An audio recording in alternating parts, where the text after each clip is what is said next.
В делегацию, возглавляемую Виталием Габни, также вошли министр по чрезвычайным ситуациям Лев Квициня, заместитель главы МИД Олег Аршба, депутат Народного собрания Умар Джинджолия. Сегодня на пресс-конференции вице-президент Виталий Габни и заместитель министра иностранных дел Олег Аршба поделились впечатлениями от поездки. По словам Виталия Габни, несмотря на то, что ДНР все еще находится в состоянии войны, в Донецке не прекращают работать заводы и фабрики. Город выглядит опрятно и чисто. В случае бомбардировок город в считанные дни приводится в порядок соответствующими службами. Город выглядел, во-первых, очень опрятно, где мы в первую очередь были этому удивлены.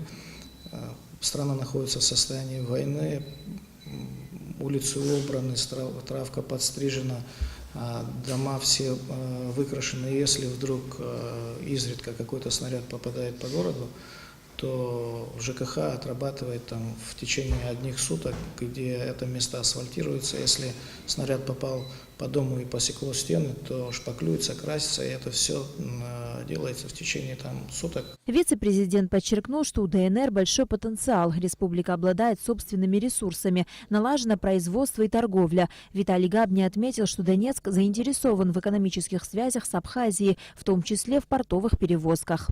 Порядка вместе с Луганском 4 миллионов человек, которые хотят и готовы отдыхать в Абхазии.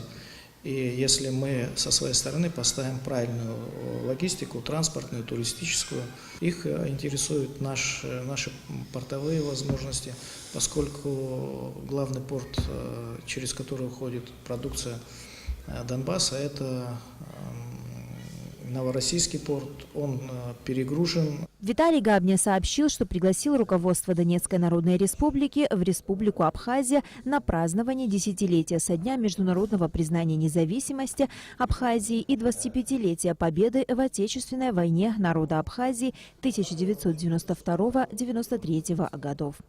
На Алакове, Тимур Гугохи, Абхазское телевидение.